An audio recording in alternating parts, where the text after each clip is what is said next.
मेरे प्यारे विद्यार्थी, केंद्रीय विद्यालय के विद्यार्थी, नवोदया के विद्यार्थी और किसी भी स्कूल के विद्यार्थी, और वैसे विद्यार्थी जो कल 5 मई 2024 को नीट का एग्जामिनेशन, मेडिकल का एग्ज़ाम देने के लिए जा रहे हैं, उनके लिए मैं अनिल कुमार, पीजीटी बायोलॉजी, केंद्रीय विद्यालय मुजफ्फरपुर, पीएम श्री केंद्रीय विद्यालय मुजफ्फरपुर, कुछ बातें, कुछ टिप्स, 2-3 टिप्स जस्ट 2 से 3 मिनट के अंदर मैं आपको दे दूं। जैसा कि आपको जानकारी ही है कि लगभग 23,81,833 स्टूडेंट्स ने रजिस्टर्ड किया है मेडिकल एग्जामिनेशन देने के लिए। कितने अपीयर होंगे ये कोई नहीं जानता। कल के प्रेजेंस और एब्सेंस का जो रिपोर्ट जाएगा उसके आधार पर होगा। आपको लगभग 1 लाख MBBS सीट है, 26-27 हज़ार के आसपास BDS का सीट है, 52,000 से कुछ ज़्यादा आयुष का सीट है, 603 वेटनरी के सीटें हैं, वगैरह वगैरह। ये सब तो सीट्स हैं।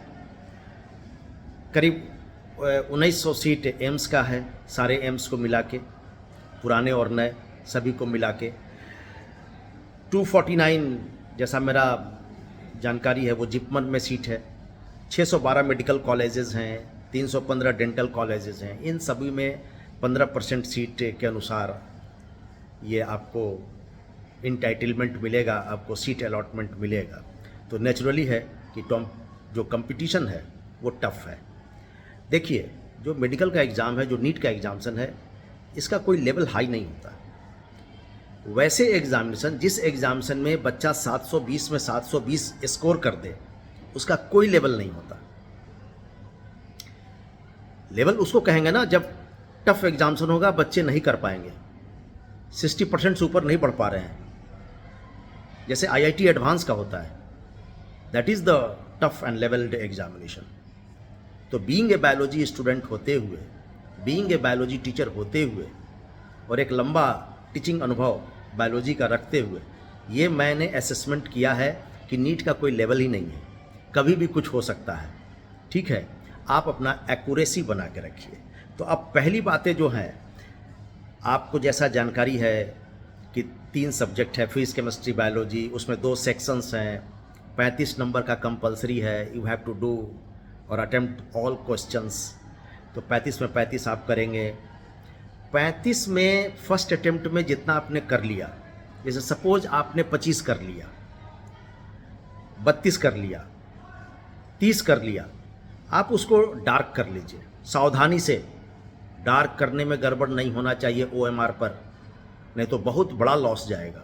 सावधानी से, मैंने बहुत प्रिकॉशन लेके एक फिंगर क्वेश्चन पर रखिए और पेन को जो उसको OMR पर रखिए स्टैटिक। बार बार हाथ को आप उठाइए नहीं, बार बार मत कीजिए, क्योंकि उससे विजिबिलिटी में दिक्कत होती है। बबल को कौन सा सर्कल को डार्कन करना है आपको डिसाइड करना पड़ेगा और उसमें 1-2 सेकंड लगेगा। तो 35 क्वेश्चन को करने में आपको 35 सेकंड का वेरिएशन आ जाएगा। ठीक है, तुरंत आप सेकंड राउंड भी ले लीजिए। सेकंड राउंड आप ले लेंगे तो जो क्वेश्चन अटेम्प्ट हो रहा है वो बन गया तो बन गया, अदरवाइज थर्ड अटेम्प्ट लेने की कोई ज़रूरत नहीं है। आप क्लियरली छोड़ दीजिए, क्योंकि निगेटिव मार्किंग है। 4 जाएगा और 1 और जाएगा, 5 नंबर आपका जाएगा। इसी ढंग से आपको तीनों में कर लेना है। जो सेक्शन B है जिसमें 15 क्वेश्चन है, उसमें आपको 10 करने हैं, आप वो 10 कर लें। ठीक है, और डार्क कर लें। ये तो हो गया एग्ज़ाम का। आप एग्जामिनेशन सेंटर पर हाफ एन आवर बिफोर पहुँचिए। आपका 11:30 से 1:30 बजे तक का आपका एंट्री है। आप 10-15 मिनट पहले पहुँचिए, आराम से जाइए। कम से कम एग्जामिनेशन हॉल में 20 से 25 मिनट पहले आप इंटर कर जाइए। आप अपना सीट को सुरक्षित कर लीजिए, बैठने के लिए कंफर्टेबल है कि नहीं है, वो जो डेस्क है वो स्मूथ है कि नहीं है। अगर किसी तरह का कोई गड़बड़ी है तो आप इमीडिएट सेंटर सुपरिटेंडेंट को इन्विजिलेटर के द्वारा आप उसको रिप्लेस करने के लिए कहिए। It is your right. Okay, आपको प्रोवाइड करना सेंटर का काम है, अच्छा डेस्क और बेंच। ठीक है, थोड़ा सा पानी पीजिए, अगल बगल देखिए, अपने आप को कूल कीजिए, कि यहाँ पर आप ही सिकंदर हैं, सारे सिकंदर नहीं हैं, केवल only one you is the Sikandar. ठीक है, जो आपने पढ़ा है वही काम आएगा, तो कूल एंड काम रहिए। ये एग्जामिनेशन हॉल की आपका हो गया। पहला 3 क्वेश्चन बहुत सावधानी से लीजिए ताकि आपका आई सेट कर जाए, ब्रेन सेट कर जाए। ऐसा हर देखते हैं, बड़े बड़े मैचेस में देखते हैं, बड़े बड़े प्लेयर जो होते हैं, बैट्समैन होते हैं, वो 2-4-5 गेंद खेलते हैं ताकि वो सेट कर जाएं नॉर्मल। तो ये चीज़ आप कर लीजिए और आप कूल एंड काम रहिए। अब आज का दिन की बात है, 5 मिनट के बाद ये वीडियो रिलीज़ हो जाएगा। आज पूरा दिन आप शाम थोड़ा रिलैक्स रहिए, थोड़ा सा दिमाग को कॉफ़ी पीते वक्त और दूध पीते वक्त और बॉर्नविटा और हॉर्लिक्स पीते वक्त थोड़ा सा दिमाग को घुमाते रहिए, अंदर अंदर मेमोराइज करते रहिए, क्या चीज़ मिस कर रहा है, क्या चीज़, उसको आप देख लीजिए केवल। ठीक है, अब ये तो पूरा एग्ज़ाम का प्लान हो गया। बायोलॉजी के लिए आपको थोड़ा सा सावधानी रखना है। जेनेटिक्स में लोअर ग्रुप्स में algae, fungi, bryophyta, pteridophyta, gymnosperm में, बाकी एनिमल किंगडम तो मेमोरी पर है, जबकि एल्गी टू एंजियोस्पर्म थोड़ा सा कंसेप्चुअल है। थोड़ा सा इकोलॉजी पर आप ध्यान देंगे और सावधानी से रहेंगे, इकोलॉजी भी बहुत इंपॉर्टेंट पोर्शन है। बाकी प्लांट फिजियोलॉजी को थोड़ा सा रखेंगे, ध्यान से करेंगे। ह्यूमन फिजियोलॉजी में अगर क्वेश्चन में आपको आंसर आ रहा है तो आपका करेक्ट होगा। ह्यूमन फिजियोलॉजी में ऐसा कुछ नहीं है, अगर वो इन्फॉर्मेशन बेस्ड है, जो स्ट्रक्चर है वो है, जो आंसर है वो है। हार्ट अगर 4 चैम्बर्ड का है तो है, उसमें कहीं आपको ब्रेन लगाने का ज़रूरत नहीं है कि ह्यूमन हार्ट इज़ 3 चैम्बर्ड। और आपने अच्छी मेहनत की है तो उसका फल मिलेगा, आपको विजय मिलेगा। ठीक है, और आप इस ढंग से अपने एग्ज़ामिनेशन को प्लान कीजिए ताकि आप अच्छे से एग्ज़ाम का रिजल्टेंट ले आइए। और बाकी आपके लिए बहुत बहुत ढेर सारी बधाइयाँ।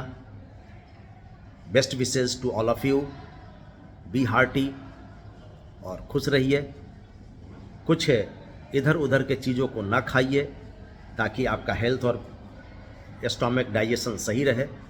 अच्छी नींद लीजिए, मन करता है तो सोइए, फिर उठिए, फिर कुछ पढ़िए। ठीक है, और आराम से आप रहिए। आपको एक अच्छा नागरिक बनना ज़रूरी है। ये कोई ज़रूरी नहीं है कि हम MBBS ही बने। If you have a good knowledge in all the subjects, आपको सफलता कहीं ना कहीं ज़रूर मिलेगी। आप इस चीज़ को आप एकदम पॉइंट आउट किए रहिए, इसमें घबराने की बात नहीं है। और आप एक अच्छा परफॉर्मर बनिए। हर एग्ज़ामिनेशन एक नया एग्ज़ाम होता है और 3 घंटा अपने आप को बैलेंस करके रखना, ये सबसे अच्छा चीज़ है। बीच बीच में आप थोड़ा सा रिलैक्स हो जाइए, थोड़ा सा ऐसे ऐसे इधर उधर घूमकर थोड़ा सा रिलैक्स हो जाइए। ऐसा कुछ नहीं है कि एकदम आप 180 मिनट एकदम आप क्वेश्चन पर पिन पॉइंट अटेंशन रखिए। ओके, बी हैप्पी, आपको सफलता मिलेगी। कल के एग्जामिनेशन के लिए बहुत सारी बधाइयाँ। Okay, bye, good day.